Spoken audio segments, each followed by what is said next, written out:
তাই এই বাঁশিরব কিন্তু কেউ শুনতে পেল না। কে পেল? একজন শুনতে পেল। কে মা? এবার শুনিয়া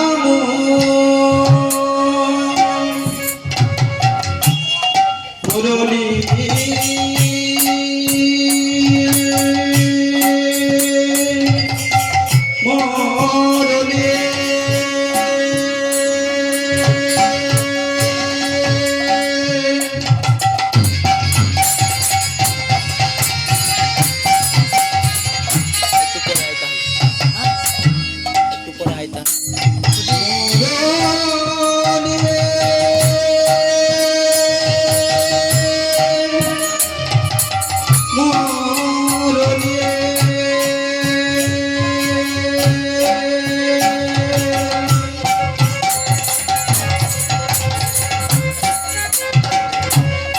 শুনিয়া মুরলী রব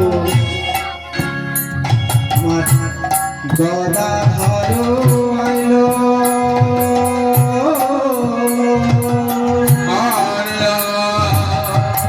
আরে শুনিয়া মুরলী রব গদা ধরো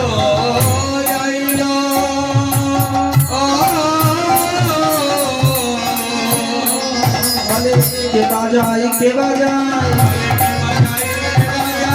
के बाजाई के बाजाई के बाजाई के बाजाई के बाजाई के बाजाई अगल बड़ा सुरे के बाजाई के बाजाई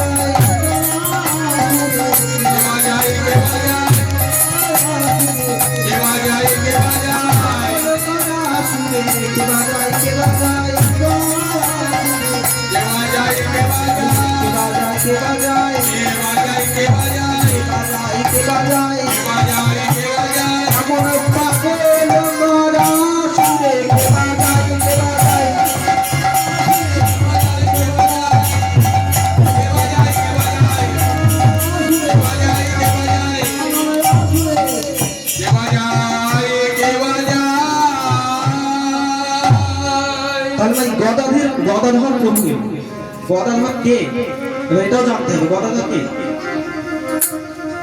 গদাধর কে জানেন কেউ? প্রভু হরে কৃষ্ণ। গদাধর হচ্ছে রাধা রানীর অংশ বিশেষ। ভাবময় বিগ্রহ। হ্যাঁ, ভাবময় বিগ্রহ। একদিন রাত বিলাসে নিশি অবসানে রাধা রানী আমার গোবিন্দের বক্ষে মস্তক দিয়ে শুয়ে আছে। হঠাৎ নিশিতে দেখলেন এক দীর্ঘকায় পুরুষ মস্তক মুন্ডন করে তার চরণের সামনে এসে বলছে, রাধে আমায় কৃপা করো। বলে, রাধে গো, তুমি আমাকে চরণ ছাড়া করো না রাধে। আমি তোমার ওই রাঙা চরণের দাসী হয়ে থাকতে চাই। তুমি আমাকে তোমার দাসী বানিয়ে নাও। তাই রাধে আমায় চরণ ছাড়া হরি বল হরি বল করো।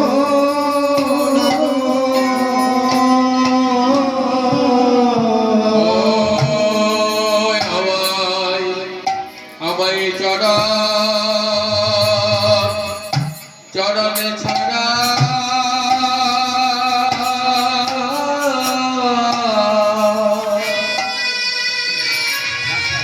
চরণে ছাড়া করো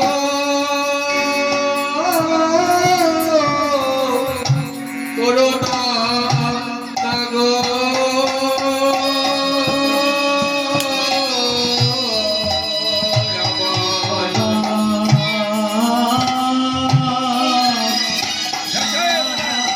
Ah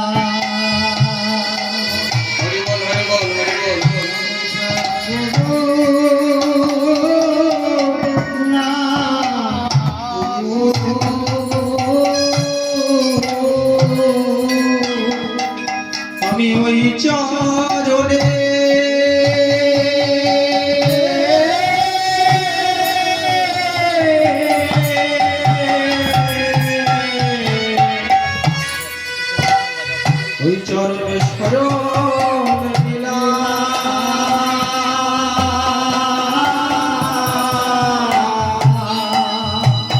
যেন চরণ ছাড়া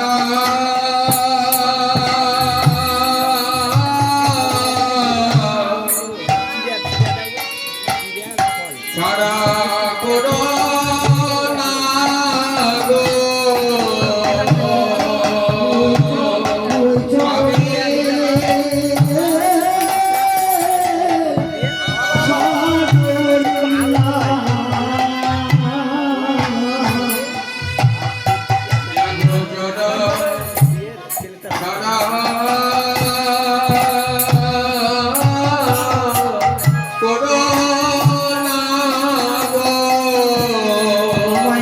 চরণে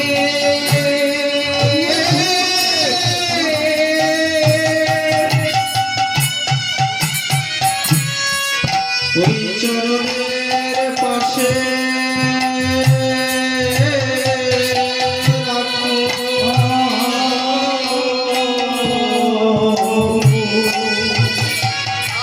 আমায় ওই চরণে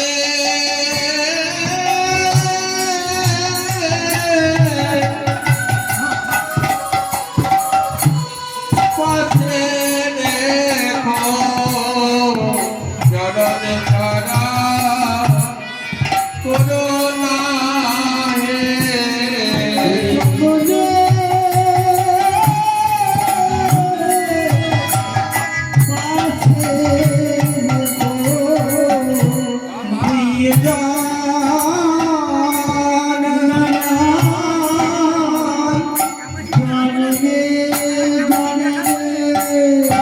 ওই চরণের পাশে রেখো। জন্মে নাই, জন্মে জন্মে ওই চরণের পাশে রেখো। চরণ ছাড়া করো না গো। ওই চরণের পাশে রেখো। চরণ ছাড়া করো না গো।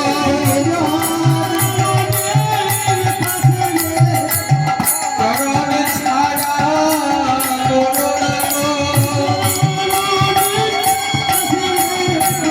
চরণ ছাড়া করো না গো। এই মিনতি তোমার পদে, আমার এই মিনতি তোমার পদে।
তাই যখন এইভাবে রাধারানী চরণে লুটিয়ে পড়েছে, আমার ছাত্র সবাই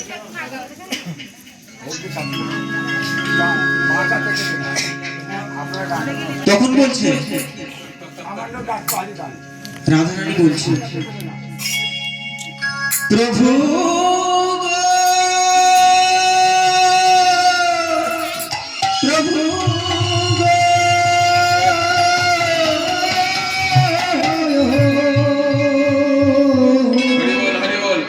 প্রভু গো,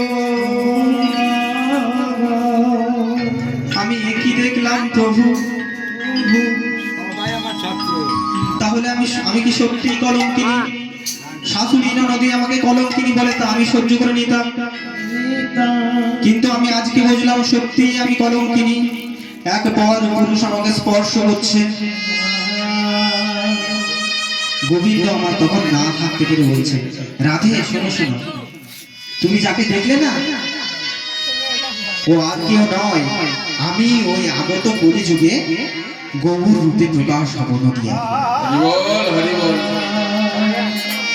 তাই যখন এই কথা হচ্ছে দুজনের মধ্যে, যখন এই কথাবার্তা হচ্ছে, সুখীরা কিন্তু পাশ থেকে মানে ওই দরজা জানালা দিয়ে দেখছে। তাই বলছে, প্রভু তুমি কেন একা যাবে? তাহলে আমি তোমাকে ছেড়ে কিভাবে থাকবো? তো বলছে, শোনো রাধে, এই আগত কলিযুগে যে আমি যাব, এখানে আমার অবস্থা খুব শোচনীয় হবে, তাই তুমি সহ্য করতে পারবে না। তো বলছে, কেন প্রভু? আমি নামে গড়াগড়ি দিব, আমি কাঁদিব আর কাঁদাইব,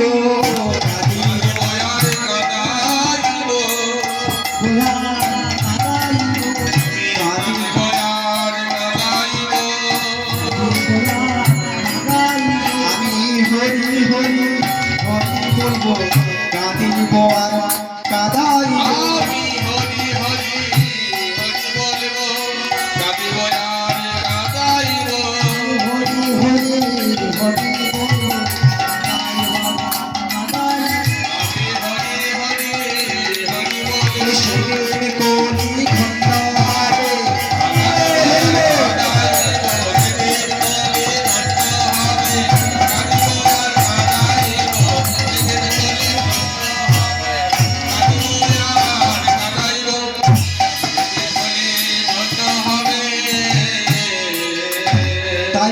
তাই কি হয়েছে? ও তখন বলছে, আমিও প্রভু তোমার সঙ্গে যাবো। তাই বলে, ঠিক আছে রাধে, তাই হবে। তো প্রভু বললেন, না, তোমার, রাধারানী বলছে, তোমার কোনো অঙ্গে আমি আঘাত নিতে দেবো না। তাই কি হলো? বাইরে রাধা, অন্তরে কৃষ্ণ মিলে হলো আমার গোরা। যখন এই প্রতিশ্রুতি দিলেন রাধারানীকে, তখন সখীরা পাশ থেকে শুনছিলেন। যখন দুই অঙ্গ এক হচ্ছিল না মা, আগত কলিযুগে আসার জন্য, ওই যে ওই মহিমা সখীরা কিছুটা অংশ দর্শন করেছে। তাই তখন কি হয়েছে, বা সম্পূর্ণ অংশটা যখন মিলিত হতে পারেনি, দর্শন করে নিয়েছে, ভগবান যখন দেখলেন, সেই অঙ্গটা হলো আমার গদাধর। তাই বললে, গদাধর আমার অঙ্গে তো আমরা থাকবো, কিন্তু তবু এই প্রেম আস্বাদন করার জন্য, দর্শন করার জন্য তুমি গদাধর রূপে কলিযুগে আবির্ভূত হবে। তাই এই গদাধর হলেন মা স্বয়ং রাধারানী, রাধারানীর অংশ বিশেষ। তাই এই রাধারানীর অংশ বিশেষ গদাধর আমার আজকে কি হচ্ছে, যখন সেবা সঙ্গে প্রভু আমার মুরলীর শব্দ বলি বাজাচ্ছে, তখন চলে এসেছে। বলছে, কে বাজায়? কে বাজাচ্ছে? এই সুর কে বাজাচ্ছে? কারণ মা সোনার কান তো রাধারানী, আমাদের তো সোনার কান নয়। সোনার কান না হলে তো ভগবানের বাঁশি শুনতে পাবে কি? পাবে না। তাই ভবা পাগলা কি বললেন, আজও কিন্তু বাঁশি বাজে, তো আমরা শুনতে পাই না। তাই ভবা পাগলা বললেন, আজও সেই বৃন্দাবনে বাঁশি বাজে রে, এখনো সেই বৃন্দাবনে বাঁশি বাজে রে, এখনো সেই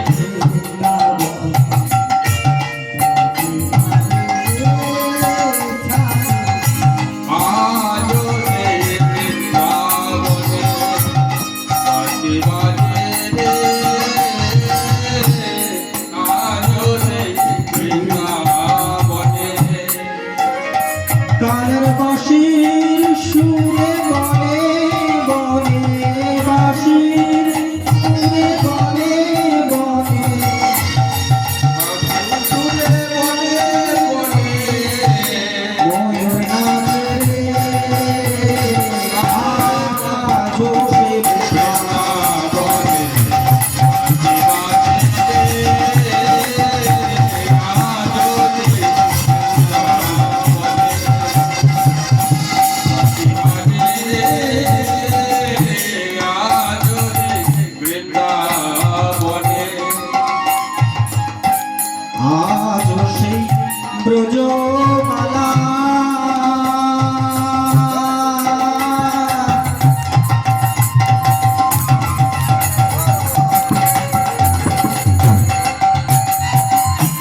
এবার পদকর্তা ভবা পাগলা।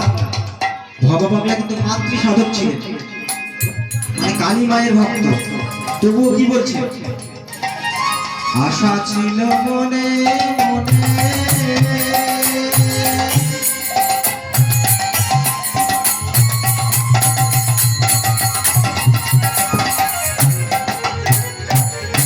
যাব মধুর বৃন্দাবনে। আমার আশা ছিল মনে মনে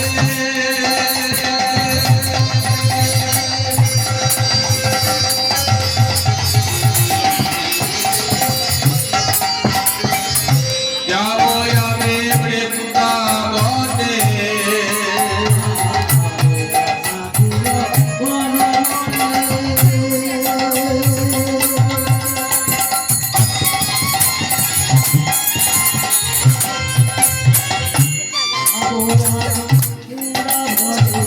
আমার আশা ছিল মনে মনে যাব আমি বৃন্দাবনে ভবা পাগলা রই বাঁধনে। বাবা বাংলা রাইবা বলে বাবা মায়ার মাঝে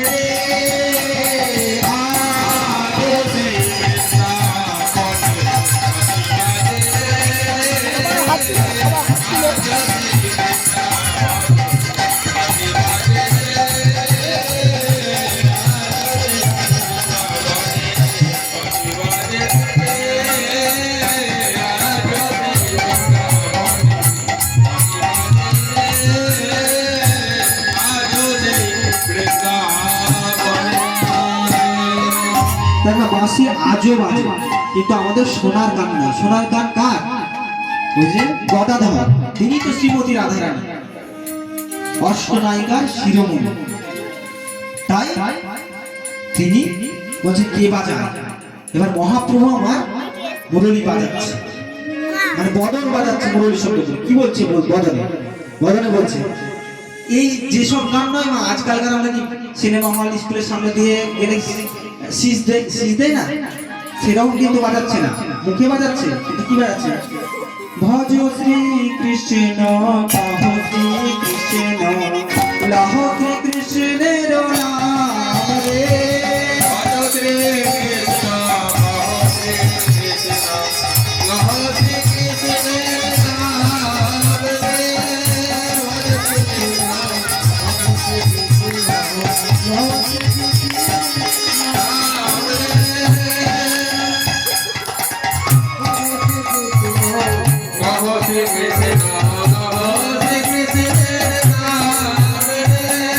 জয় জনা শ্রী কৃষ্ণ ভাবে দেহায় আমার প্রাণ রে।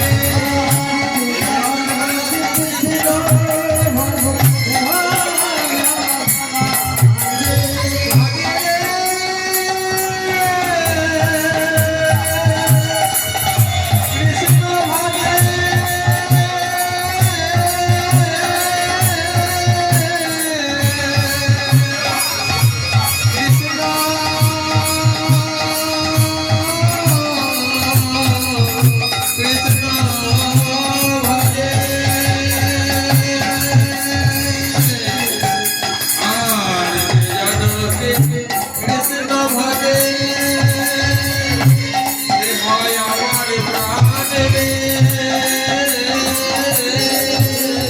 ভজ শ্রী কৃষ্ণ কহ শ্রী কৃষ্ণ লহ কৃষ্ণের নাম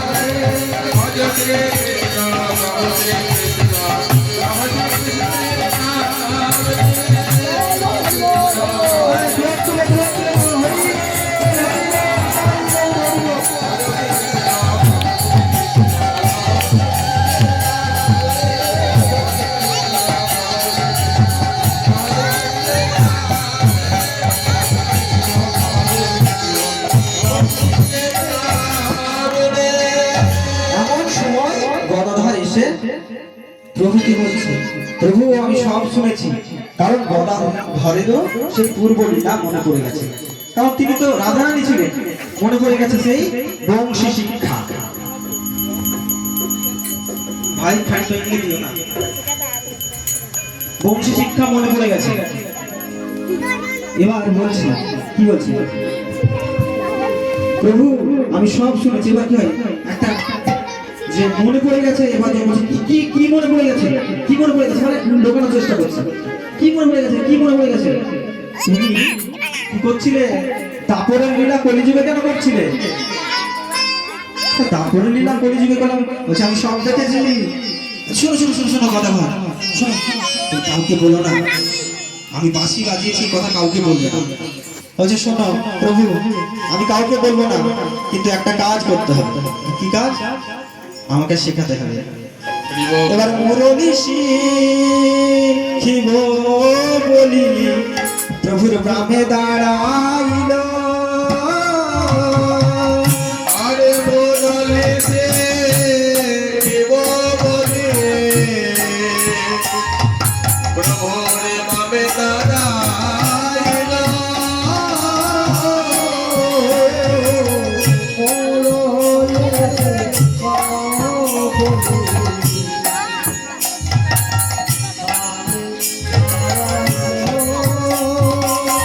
শেখাও না গো, শেখাও না গো, শেখাও না গো, শেখাও আগে যেমন শিখাইতে শেখাও না গো, আগে যেমন শিখাইতে শেখাও না গো, শিখাইয়ে শেখাও না গো। আগে যেমন শিখাইতে শেখাও না গো, বৃন্দাবন মাঝে শেখাও না গো, শেখাও না গো, ওই আগে যেমন শিখাইতে শিখাইতে যাবে মাঝে।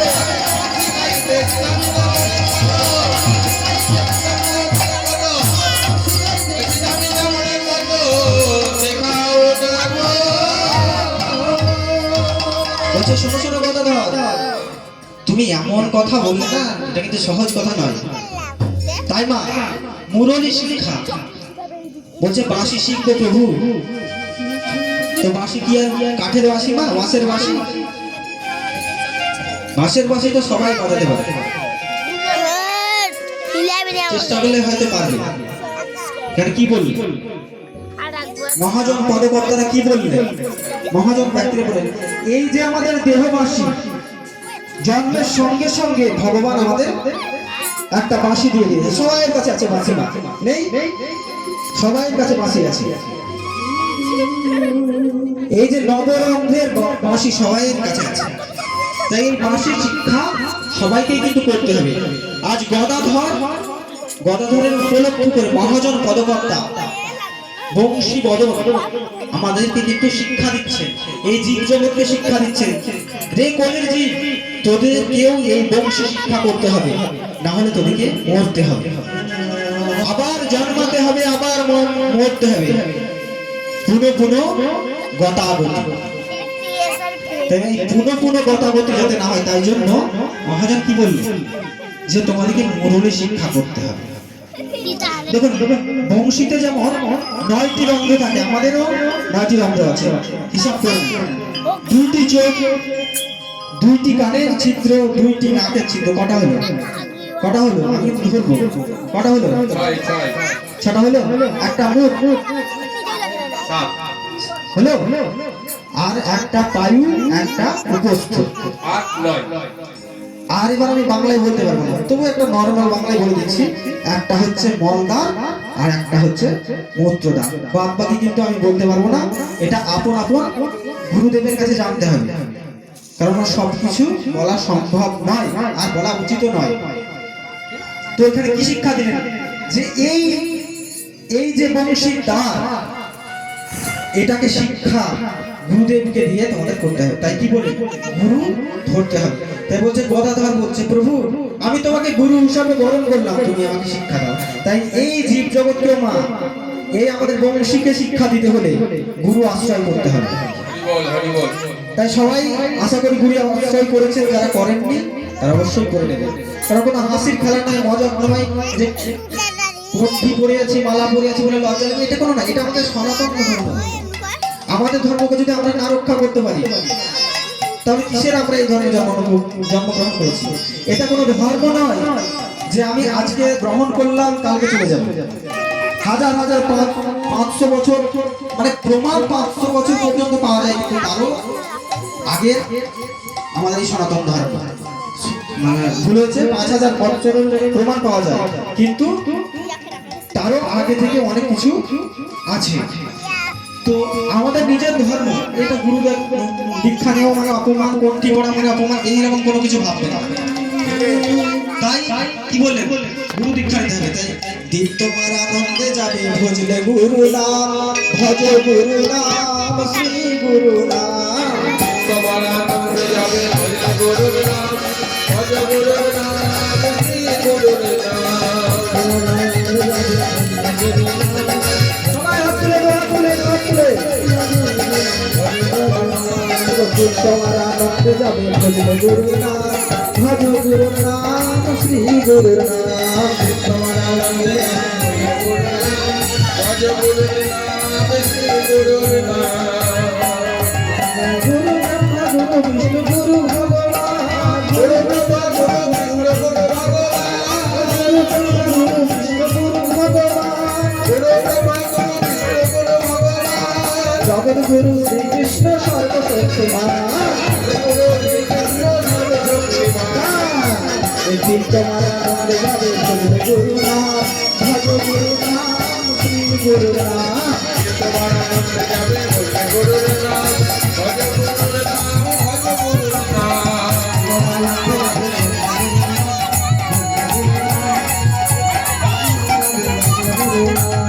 গুরু মাতা গুরু পিতা গুরু ভগবান, গুরু মাতা গুরু পিতা হরি বল, হরি বল, হরি বল, হরি বল। গুরু পিতা গুরু ভগবান, জগৎ গুরু শ্রীকৃষ্ণ সর্বশক্তিমান।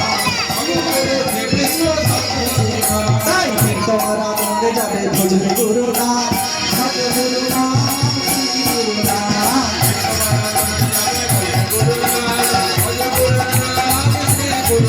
জয় গুরুদেব, জয় গুরুদেব, জয় গুরুদেব, জয় গুরুদেব।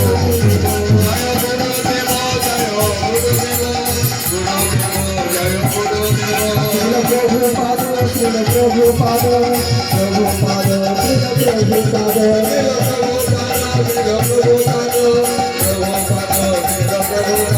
গুরুদেব, গুরুদেব, গুরুদেব, গুরুদেব।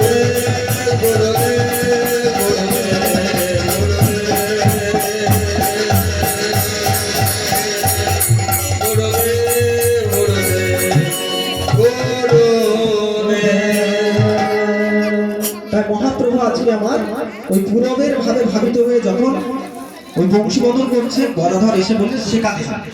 এবার বলছে তুমি তো কঠিন কাজ বললে, শোনো তোমাকে যদি বংশী শিক্ষা করতে হয় মানে মুরলী বাজাতে হয়, তাহলে তোমাকে আগে কিছু আজব কায়দা নাগরানি শিখতে হবে। বলছে নাগরানি শিখতে হবে। এবার এই বল শুনিয়া বহু কহে হাসি হাসি, আগে শিখো নাগরালি পরে শিখিবে বাঁশি। আগে শিখো নাগরালি পরে শিখিবে বাঁশি। বলছে আগে নাগরানি শিখো। নাগরানি কি মা? নাগরানি কি? নাগরানি কাকে বলে? ঠাকুর মানে পুরোহিত মশাই পুজো করে ওনাকে বলে ঠাকুর। তো উনি যে কাজটা করেন সেই কাজটাকে বলছে ঠাকুরানি। তাহলে সেরকম নাগর যে কাজ করে তাকে বলে নাগরানি। তো নাগর কাকে বলে? নাগর মানে হচ্ছে নগরীয় সভ্যতায় যিনি অভ্যস্ত। আমাদের সভ্যতা দুই প্রকার, একটা হচ্ছে গ্রাম্য সভ্যতা, একটা হচ্ছে নগরীয় সভ্যতা। এবার নগরীয় সভ্যতায় দেখবেন, প্রথমে গ্রাম্য সভ্যতার কথা বলি। আমরা গ্রামের মানুষ, আমরা দেখবেন একটু খোলামেলা কথা বলি, খোলামেলা জামা কাপড় পরি, তাতে অসুবিধা নেই। কিন্তু শহরে চলতে গেলে একটু ফিটফাট চলতে হবে, তাই তো নাকি? আপনারা একটু হ্যাঁ বললে পরে ভালো লাগে। তাই কি হয়, যখন দেখবেন আমরা বলি এই খেয়ে নিবি রে, বলি এই খেয়ে গেলি রে, কিন্তু বাজারে বাবা চলবে না, কোনো অফিসে গিয়ে আপনি পারবেন না। ওইখানে বলবে এ বাবু খেয়ে নাও বা খেয়ে নাও বলবে, সেরকম যখন ওই সভ্যতায় যে অভ্যস্ত, ওটা যে ভালো পারে, মানে নগরীয় সভ্যতায় যে চলতে পারে, তারই কিন্তু নাগর হওয়ার যোগ্যতা থাকে, মানে নায়ক হওয়ার যোগ্যতা থাকে। তাহলে যে ওই রকম সভ্যতাগুলো আপ্ত করতে পারে তাকে, সে কিন্তু নায়ক হিসেবে প্রতিষ্ঠিত হয়। একটা মানুষ যখন সমাজে সব রকম দিক থেকে ভালো হয়ে চলতে পারে তখন সে একটা সেরা, মানে খারাপ দিক উদাহরণ দিলে আপনারা বুঝতে পারবেন। যেমন একটা পার্টির নেতা একটু বেশি গুন্ডামি করলে সে কিন্তু বেশি পপুলার হয়, যেমন আমাদের একজন আছে, কিন্তু নাম করা যাবে না। তাহলে এই হচ্ছে ব্যাপার। তো নগরীয় সভ্যতায় যিনি পরিপক্ক তিনি হচ্ছে নাগর। আর এই নাগর যখন একটু নাগরানি শিখে, মানে মাকে, মানে একটু খোলামেলা বলতে হবে, মানে ওই একটু মেয়ে ভোলানো, একটু প্রেম করা, এই সবগুলো যখন করে তখন তাকে বলে নাগরানি। মানে নগরীয় সভ্যতায় অভ্যস্ত হয়ে যখন ওইগুলো করে। তাই বলছে শোনো গদাধর, তোমাকে যদি বংশী শিক্ষা করতে হয় তাহলে আগে দাঁড়াতে শেখো, দাঁড়াতে শেখো, আগে দাঁড়াতে শেখো, দাঁড়াতে শেখো, ভগবতী মোঠাতে দাঁড়াতে শেখো, দাঁড়াতে শেখো, ভগবতী মোঠাতে দাঁড়াতে শেখো। ভগবতী মোঠাতে দাঁড়াতে শেখো।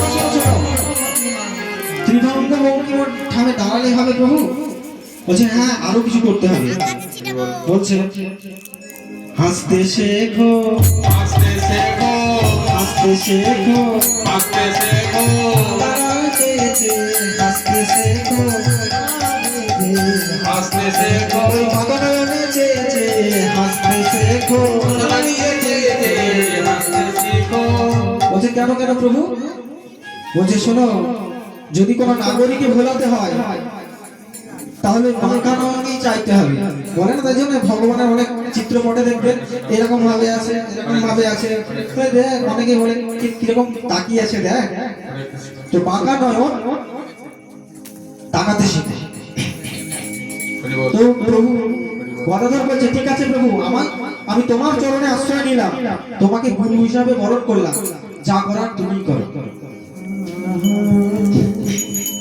এবার বলছে শোনো,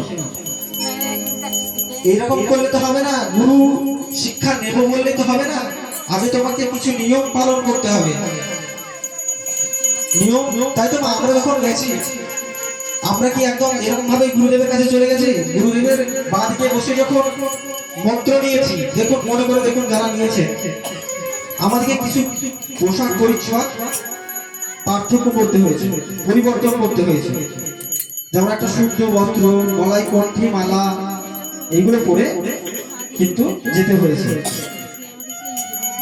তো বলছি শোনো গদাধর, তোমার আচরণে কিছু পরিবর্তন করো যদি শিখতে চাও। তো বলছে প্রভু আমি তো কিছুই জানি না, অধম। যিনি স্বয়ং রাধারানীর অংশ বিশেষ তিনি বলছেন আমি তো অধম, কিছুই জানি না, তুমি নিজ গুণে সবকিছু করে নাও। গদাধর বলছে আমি তো এসব কিছু জানি না। এবার গদাধর বলছে, এবার গদাধর কহে সে ওগো কেমন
ফলটি যিনি লিখেছেন বংশী বদন দাস ঠাকুর বৈষ্ণব পদকর্তা। তিনি বললেন বংশী কহে নয়ন বাঁকা ত্রিভঙ্গ আকার। এই বংশীবদন কে? এই বংশীবদন হলে আবার একটু পূর্বে যেতে হবে। যখন ওই ঘটনা ঘটলো না রাধা রানী আর কৃষ্ণের মধ্যে, যে আমরা কলিযুগে যাব, এই গৌর হব, তখন ওই বংশীটা মাধবের এখানে গোঁজা ছিল। এবার যখন বলছে আমিও যাব, ও বলছে আমিও যাব, ও বলছে আমিও যাব, বলছে বাহ বাহ বাহ বাহ, খুব মজা, তোমরা সবাই যাবে আর আমি কি করব? তো বলছে আরে বংশী, তোমার কলিযুগে প্রয়োজন নেই, কলিযুগে আমার অন্য অস্ত্র থাকবে, হরি নাম প্রেম। তাহলে বলছে প্রভু আমি কি করব? আমি আস্বাদন করবো না? বলছে হ্যাঁ, তো তোমার তো প্রয়োজন নেই, তবে শোনো, তুমি কলিযুগে যাবে আমার নাম প্রচার করতে, আমার কীর্তন রচনা করতে। তাই সেই বংশীমা কলিযুগে জন্মগ্রহণ করলেন বংশীবদন ঠাকুর মহাশয় হিসাবে, বৈষ্ণব পদকর্তা। এই বংশীবদন যে কোনো সাধারণ ব্যক্তি নয়, ওই ভগবান কৃষ্ণের মোহন মাসি। তাই কি বললেন? গদাধর কহে সেই কেমন প্রকার, বংশী কহে নয়ন বাঁকা ত্রিভঙ্গ আকার। বংশী কহে নয়ন বাঁকা ত্রিভঙ্গ আকার। বংশী কহে ত্রিভঙ্গ আকার। বংশী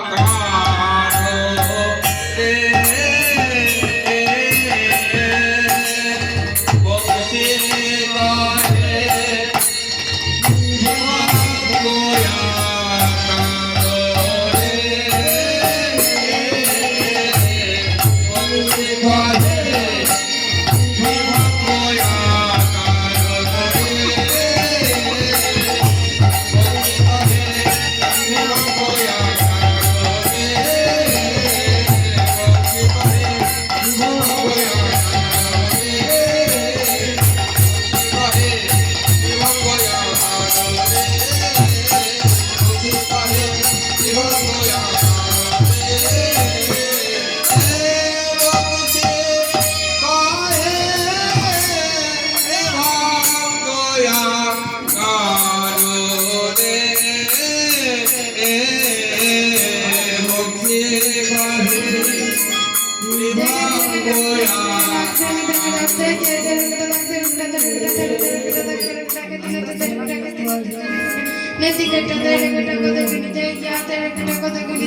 Bye.